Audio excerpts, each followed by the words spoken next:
The battlefield had already gone quiet by the time the dragon hatchling began to move. Not silent, never truly silent, but quiet in that hollow, broken way that followed destruction. Smoke drifted in thin layers across the ruined ground, carrying the sharp scent of burned metal and something far older. The healers had arrived first, as they always did. White-cloaked figures moving quickly between the fallen, their hands glowing with practiced precision, their voices calm, controlled. They knew what to save, what could still be saved, and what had already crossed the line beyond their reach. No one questioned their judgment. No one ever did. That was the rule. At the far edge of the field, near the shattered remains of a transport carrier, something small stirred beneath a piece of collapsed plating. First, no one noticed. The healers were focused on the soldiers, the living, the breathing, the salvageable. A medic knelt beside a wounded officer, pressing glowing hands against his chest, sealing internal damage with steady focus. Another shouted for a stretcher team. Orders were given. Lives were triaged. And in the middle of all that, the hatchling pulled itself free. It was barely larger than a dog. Its scales were cracked, dulled by ash and blood. One wing hung at an unnatural angle, dragging uselessly behind it. Its breathing was uneven, short, strained pulls of air that sounded like they hurt. It should not have been moving. Not in that condition. Not after whatever had happened here. And yet, it crawled. One claw forward, then the next. Slow, painful, determined. A soldier nearby saw it first. He froze mid-step, staring. "Hey!" he started, his voice uncertain. A healer glanced over briefly, then shook their head. "Leave it," they said. "It won't survive transport." The soldier hesitated.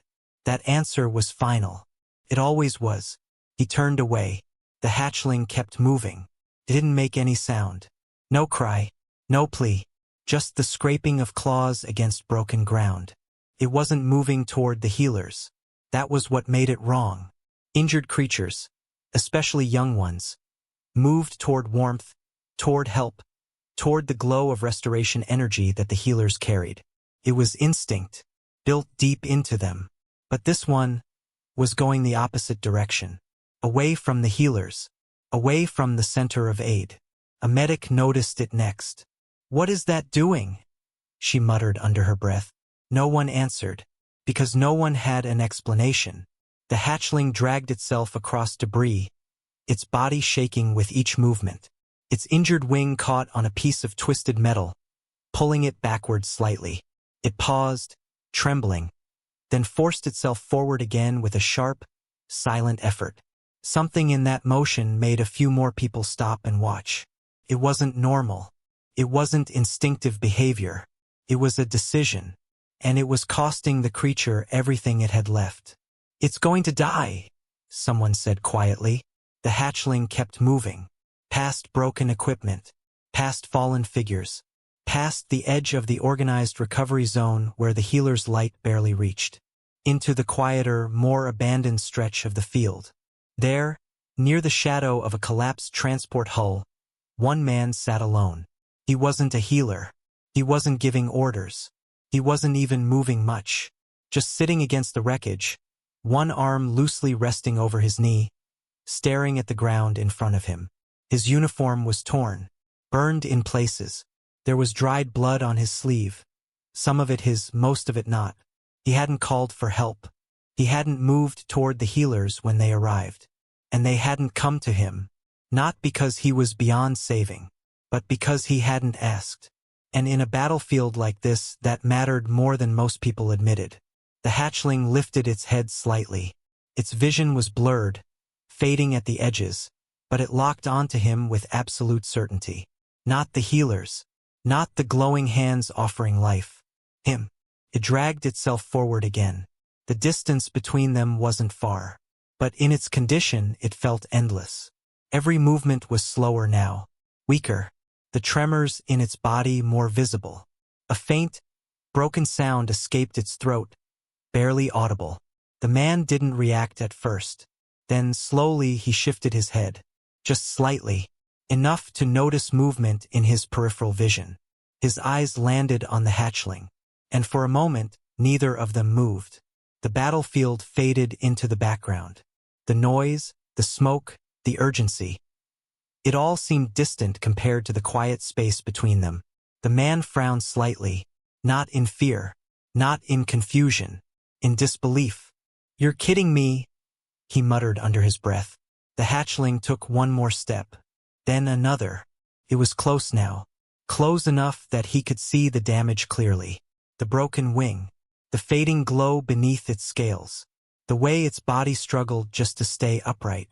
It should have turned away, called a healer, done something logical. Instead, he didn't move. The hatchling reached him, and then, with what little strength it had left, it collapsed forward, right against his leg. Not the healers, not the ones trained to save it. It had chosen him, and in that moment, everything changed. For a moment, the man didn't move at all. He just stared down at the small, broken body pressed weakly against his leg, as if his mind hadn't fully caught up to what his eyes were seeing. Around them, the battlefield continued its slow recovery. Voices calling out, stretcher teams moving, the faint glow of healing energy pulsing in the distance. But none of it seemed to reach this small, quiet space. The hatchling's breathing was shallow, uneven. Each breath came with a faint, strained sound, like it was fighting just to stay conscious. Its claws, dulled and cracked, twitched slightly against the fabric of his torn uniform. It wasn't gripping him, not strongly, but it wasn't letting go either. The man swallowed hard. "Hey!" he said quietly, his voice rough from smoke and disuse. "You picked the wrong guy." The hatchling didn't respond. Its head rested against his leg, its body trembling faintly. A thin line of warmth seeped through the torn fabric where it touched him. Not heat like fire, but something softer. Fading. The man exhaled slowly, dragging a hand down his face before letting it fall to his side again. "You should have gone to them," he muttered, glancing briefly toward the healers in the distance. Their glowing hands moved with practiced ease, saving lives that still had time left in them. "They actually know what they're doing." The hatchling shifted slightly, a weak movement that looked more like instinct than intention. Its claw pressed a little more firmly against him. Still not strong, but enough to be felt. The man went still. That tiny pressure wasn't random. It wasn't just a dying reflex. It was deliberate. He looked down again, really looked this time. The damage was worse than he first thought. The wing was shattered near the joint. Several scales along its side were cracked open, exposing dull, fading light beneath. Whatever internal energy it had, whatever kept creatures like this alive, was slipping away fast. "Yeah," he whispered under his breath. "You're not making it." He didn't say it coldly, just honestly. The hatchling let out the faintest sound, barely more than air passing through a broken throat. But it wasn't fear. It wasn't panic. If anything, it sounded like recognition. The man's brow tightened slightly. "Don't do that," he said quietly. "Don't look at me like that." Because it wasn't looking at him like a stranger. It wasn't looking at him like something it had randomly crawled toward. It was looking at him like it knew him. That didn't make sense. He had never seen this creature before. He hadn't even been close to where the dragons had fallen during the battle. He had been assigned to the outer perimeter, far from the main conflict. And yet, here it was, choosing him. He shook his head slightly, as if trying to dislodge the thought. "No," he muttered. "That's not how this works." In the distance, one of the healers finally noticed. A white-cloaked figure approached, their glowing hands already preparing for assessment. "You there," the healer called calmly. "Step away from the creature." The man didn't move, not because he was refusing, just because he hadn't decided yet. The healer reached them within seconds, kneeling down and examining the hatchling with quick, precise movements. Their glow shifted slightly as they assessed the damage. Then, just as quickly, it dimmed. A small, almost imperceptible shake of the head. "Severe internal collapse," the healer said quietly. "Energy core destabilized. It won't survive intervention." The words were clinical, final. The man looked at them. You're not even going to try? The healer met his gaze evenly. Attempting restoration would cause more pain without changing the outcome. A pause. Then softer. It's already past the threshold. The man's jaw tightened slightly. He looked back down at the hatchling. It hadn't moved. His breathing was slower now, weaker, but its claw was still resting against him, still holding on. The healer shifted slightly, preparing to stand. We'll prioritize those who can still be saved, they said. Move when you're able. And just like that, they left. No ceremony, no hesitation, just the next patient, the next life, the next calculation. The man watched them go for a long moment. Then he looked down again. Guess it's just you and me, he said quietly. The hatchling's eye flickered open slightly, dim, fading, but focused. On him, always on him. He let out a slow breath and leaned his head back against the wreckage behind him. You picked wrong, he repeated softly. I'm not a healer. I'm not even useful right now. His voice dropped. I couldn't even... He stopped himself. The rest didn't need to be said. The hatchling shifted again. This time, with the last bit of strength it had left, it pushed itself just slightly higher, enough to press more firmly against him. Its head tilted upward, barely, as if trying to get closer. The man froze. What are you? The hatchling exhaled softly, and something changed. It wasn't visible at first. Not like light or fire. It was warmth. A slow, spreading warmth that seeped through his clothing and into his skin where the hatchling touched him. Not heat. Not energy like the healers used. Something older, quieter. The man's breath caught slightly. Hey, he whispered. The hatchling's glow flickered once, twice, then steadied just for a moment. His eye closed fully. His body relaxed, and the weight against his leg shifted, becoming still, completely still. The warmth lingered for a second longer, then began to fade. The man didn't move. He didn't speak. He just sat there, staring down at the small, lifeless form pressed against him. And then, something inside him stirred. Not pain, not grief, something else, something unfamiliar. A faint, almost imperceptible pulse of warmth, deep beneath his skin. The same warmth the hatchling had carried. His breath caught again. No, he whispered, because he understood, in that moment, what had just happened. The hatchling hadn't come to him to be saved. It had come to give something away. And now it was inside him. The warmth didn't fade. That was the first thing the man realized, long before he understood anything else. It lingered beneath his skin, subtle at first, like the memory of heat after stepping away from a fire. But it didn't disappear. It settled, deep, quiet, waiting. He sat there for several seconds, maybe minutes, staring at the small, still body of the hatchling against his leg, trying to convince himself that what he had felt was nothing more than shock or exhaustion. But then it pulsed again, faint but undeniable. His breath caught sharply. No, he whispered under his breath. Slowly, carefully, he moved his hand toward his chest, pressing his palm against his sternum, as if he could physically stop whatever was happening inside him. Another pulse answered him, stronger this time, not painful, not violent, but alive. The man flinched, pulling his hand back instinctively. That's not, he muttered. That's not possible. Around him, the battlefield continued its slow recovery. Healers moved past without sparing him more than a glance.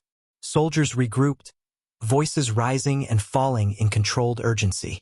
Life continued because it had to, but for him, everything had narrowed down to the quiet, impossible rhythm building inside his chest. The hatchling didn't move. It remained exactly where it had collapsed. Small, broken, lifeless. And yet, something of it remained. Inside him, the man swallowed hard and forced himself to move. Carefully, he reached down and lifted the hatchling's body. It was lighter than he expected. Too light, like whatever had once filled it, whatever had made it more than just flesh and bone, was gone. He held it for a moment, staring down at its still form. You, he started, then stopped. There were no words for this. No training. No protocol.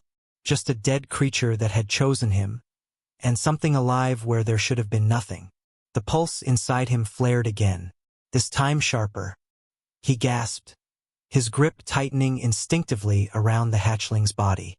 A flicker of warmth spread outward from his chest, racing along his arms, brushing against his skin like invisible fire. Not burning, but awakening. He staggered slightly to his feet, nearly losing his balance. "Okay," he breathed, voice tight. "Okay. That's definitely not normal." A nearby soldier noticed. "Hey, are you all right?" he called out. The man didn't answer immediately. His focus was inward now, on the way the warmth was moving, shifting, searching for something inside him. It wasn't random. It wasn't chaotic. It was organizing, aligning. He looked down at his hands. For a split second, he thought he saw something beneath his skin. A faint shimmer, like light passing through liquid. But when he blinked, it was gone. "Yeah," he said finally, though his voice lacked conviction. "I'm fine." The soldier frowned but didn't push further. There were too many other problems to deal with. The man exhaled slowly, trying to steady himself. "Think," he muttered under his breath. "Think." But thinking didn't help, because there was nothing in his experience that explained this. No training, no battlefield briefing, no whispered rumors. Dragons didn't do this. They didn't transfer anything. They didn't choose humans for anything other than avoidance or, at best, uneasy cooperation in rare cases. But this was something else entirely. He looked down at the hatchling again. "What did you do?" he asked quietly. No answer, just silence. The pulse came again, stronger, and this time it didn't stay contained. It spread outward in a sudden surge, forcing him to inhale sharply as his entire body tensed.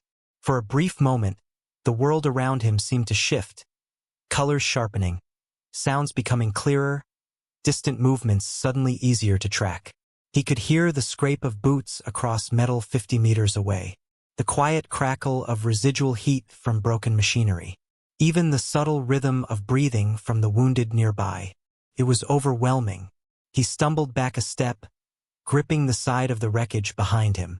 "Stop!" he hissed under his breath. "Just stop." The sensation eased slightly but didn't disappear. Settled again. Controlled. Watching. Waiting.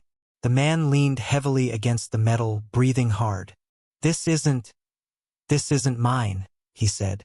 But even as he said it, something inside him disagreed. Not in words. Not in thoughts. In feeling. In instinct. It was his now. Or at least, it had chosen to be. A healer passed nearby, pausing briefly as they noticed his posture. "You should sit," they said. "You look unstable." The man gave a short, strained laugh. "That's one way to put it." The healer glanced at the hatchling in his arms, then back at him. Their expression didn't change, but something in their gaze lingered for a moment longer than before. "That creature," they began, then stopped. "It was beyond saving." "Yeah," the man said quietly. "I got that part." The healer hesitated, then nodded and moved on. The man watched them go, then looked down at the hatchling one last time. "You didn't want saving," he said softly. "You wanted this." The pulse inside him responded. Not stronger, not weaker, just present, like agreement. He exhaled slowly and adjusted his grip, holding the small body more carefully now. "Then I guess I don't get to ignore it," he muttered. The battlefield around him was starting to clear. The worst of the wounded had been evacuated. The dead were being accounted for. The chaos was settling into order. But for him, everything had just begun. Because whatever the hatchling had given him wasn't fading. It was growing, quietly, patiently, and somewhere deep inside, beneath the fear and confusion, something else was beginning to take shape. Not control, not power, purpose. He didn't understand it yet, didn't trust it, but it was there, and it wasn't going away. He looked toward the horizon, where smoke still curled into the sky and distant lights marked the edges of the conflict zone. "All right," he said quietly. If this is what you wanted. The warmth pulsed once more. Steady. Certain. The man closed his eyes briefly, then opened them again. This time with something different behind them. Not just exhaustion. Not just survival. Something sharper. Something aware. Then you'd better hope I don't waste it. The warmth didn't stay quiet for long. By the time the last evacuation transports lifted from the battlefield and the smoke began to thin into the cold evening air, the man had already realized something undeniable. Whatever the hatchling had given him was not passive. It wasn't just sitting inside him, waiting. It was adapting, learning him, and worse, it was expecting something in return. He stood at the edge of the cleared zone, the small lifeless body of the hatchling now carefully wrapped in a piece of cloth and secured against his side. He hadn't left it behind. He couldn't. Not after what it had done. The pulse in his chest came again. Stronger now, more defined. It wasn't random anymore. It had rhythm, pattern, almost like a second heartbeat layered beneath his own. He exhaled slowly, staring out at the distant horizon where the sky still glowed faintly from the aftermath of battle. "You're getting louder," he muttered. As if in response, the warmth spread outward again. This time not violently, not overwhelming, but controlled.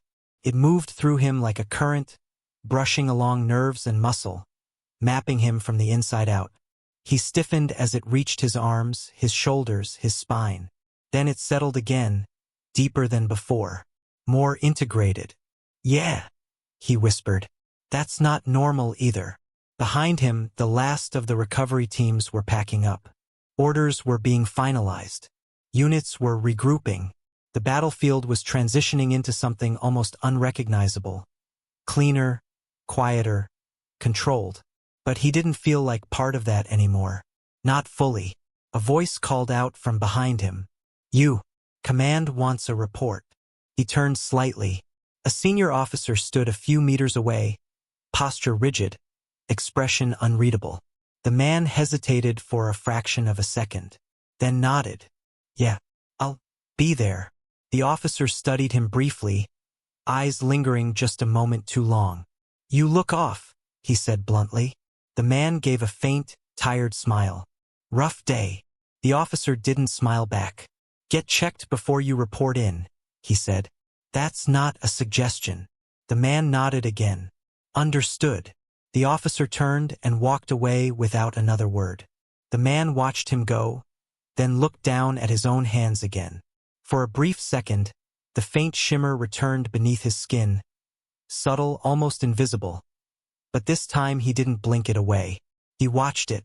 The pulse responded. Stronger. A quiet surge of warmth spread outward, settling into his fingertips. He flexed them slightly. "Okay," he murmured. "So you can do more than just sit there." The realization didn't feel good. It didn't feel bad either. Felt inevitable. He started walking, not toward command. Not yet. Toward the outer edge of the field where the wreckage was thicker, where fewer people were paying attention. He needed space. Needed to understand what was happening before someone else did. The pulse guided him without words.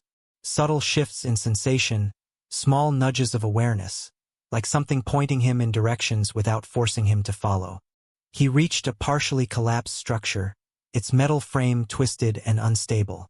It should have been cleared already, but it hadn't been a priority. He stopped in front of it. "What?" he asked under his breath.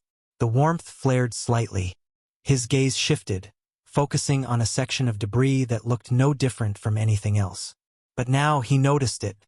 A faint distortion, a subtle shimmer, something hidden beneath the surface. His breath slowed. "That's not." He stepped closer. The pulse intensified as he reached out, hesitating only briefly before placing his hand against the damaged metal. The moment he touched it, everything reacted. The warmth surged through him in a sudden, controlled burst, flowing down his arm and into his hand.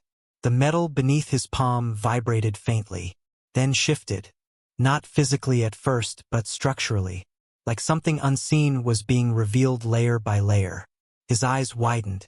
"I didn't do that," he whispered, but he had.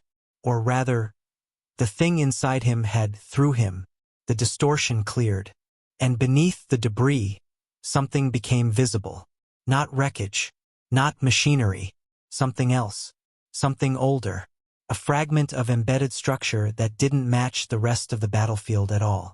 Smooth, dark, intact. His pulse raced, not from fear, but from recognition he didn't understand. The warmth inside him surged again, this time sharper, more insistent. Not just awareness, urgency. "You know this," he said quietly. "Don't you?" The pulse answered. Strong, certain. The man swallowed hard. "And now so do I." He pressed his hand more firmly against the surface. The warmth responded instantly, flowing through him and into the structure again. This time, the reaction was stronger. The fragment beneath the debris emitted a faint glow, matching the rhythm of the pulse inside his chest. Not resisting, not rejecting, recognizing. His breath caught. This wasn't a battlefield, he realized slowly. Not originally. The warmth flared in agreement. This place, this conflict had been built on something else. Something hidden. Something the hatchling had known. Something it had needed him to find. He stepped back slowly, his mind racing. "That's why you came to me," he said under his breath. "Not to survive." The pulse softened slightly. To finish something. The realization settled heavily in his chest. This wasn't over. Not even close. Whatever had started here, whatever the hatchling had been part of, was still active. Still waiting. And now, it had chosen him to continue it. He looked down at the wrapped body at his side. "You didn't trust the healers," he said quietly. "You didn't trust anyone else." A pause. Then softer. "You trusted me." The warmth pulsed once more. Steady. Certain. The man straightened slowly, his expression hardening. Not with anger, not with fear, but with resolve. "All right," he said. "Then I guess I don't get to walk away." Behind him, the last of the recovery teams were leaving. Ahead of him, the hidden structure beneath the battlefield pulsed faintly with quiet, ancient light. And inside him, something powerful had finally begun to wake. Not as a weapon, not as a tool, but as a key. And whatever it unlocked was coming next. The fragment didn't go quiet after he stepped back. If anything, it became more aware of him. The faint glow beneath the exposed structure pulsed in perfect synchronization with the second heartbeat inside his chest. Steady, deliberate, unmistakably connected. The man stood there in the dimming light of the battlefield, staring at something that clearly didn't belong to the wreckage around it. It wasn't damaged like everything else. It hadn't been twisted or shattered by the conflict. It had simply been buried, hidden beneath it, waiting. The warmth inside him shifted again, no longer just reactive. It was pulling, not physically, but insistently, like a direction being pressed into his awareness. Closer. He exhaled slowly. "Yeah, I figured that was coming." Carefully, he stepped forward again, crouching beside the exposed fragment. Up close, it was even stranger. The surface wasn't metal, not exactly. It had the smoothness of forged material, but it felt alive in a way he couldn't explain. Not moving, not breathing, but aware. He hesitated for only a second this time before placing his hand against it again. The reaction was immediate. The warmth surged, not violently, but with purpose. It flowed through him in a controlled current, gathering at his chest before moving down his arm and into the structure. The moment contact was fully established, the fragment answered. A low resonance spread outward, deeper than before, vibrating through the ground beneath him. The battlefield around him seemed to fade, not literally but perceptually, as his focus narrowed completely to the connection. "Okay," he breathed. "Okay. That's definitely not just debris." The glow beneath his hand intensified, lines of faint light forming across the surface. Patterns that didn't make sense at first glance. Not symbols, not language, something else, something structural.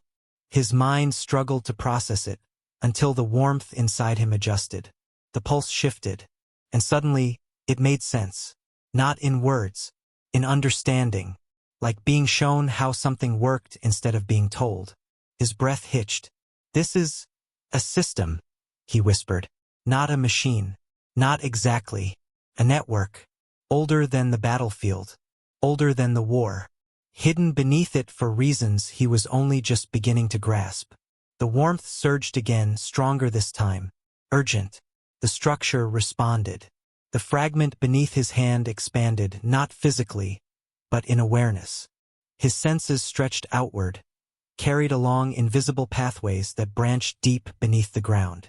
He saw it, not with his eyes, but with something else now connected to him. Lines, nodes, pathways running far beyond this single location, spreading beneath cities, beneath territories, beneath places no one had ever thought to look. His breathing quickened. "This isn't just here," he said. "It's everywhere." The pulse confirmed it, not as a thought, a certainty. The hatchling hadn't been part of something small. It had been part of something vast, something interconnected. And now, that connection had been passed to him. He pulled his hand back suddenly, the overwhelming awareness snapping away as the connection broke. He staggered slightly, catching himself against a piece of debris. "That's too much," he muttered, breathing hard. The warmth settled again, but it didn't retreat fully this time. It lingered closer to the surface, more accessible, like it had shown him something and expected him to use it. He looked back at the fragment, now dim but still pulsing faintly. "You want me to fix it?" he said slowly. The pulse inside him responded, firm. Not a question, a directive. He let out a short, disbelieving laugh. "Yeah, of course you do. Because why wouldn't it?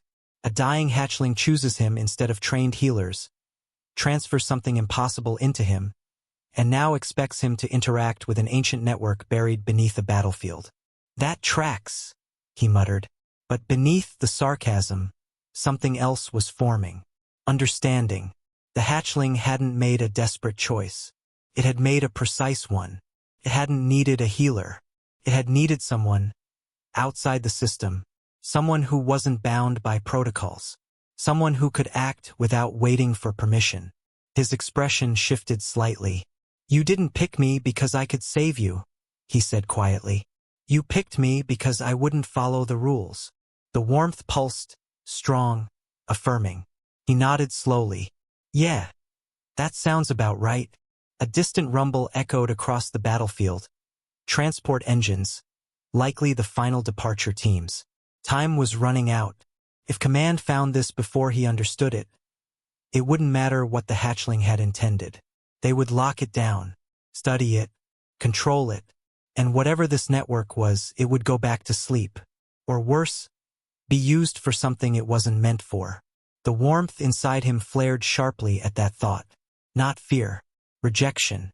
No, he felt it clearly. Whatever this system was, it wasn't meant to be controlled like that. It wasn't a weapon. It wasn't an asset. It was something else entirely. Something that required a different kind of connection. He looked at his hands again.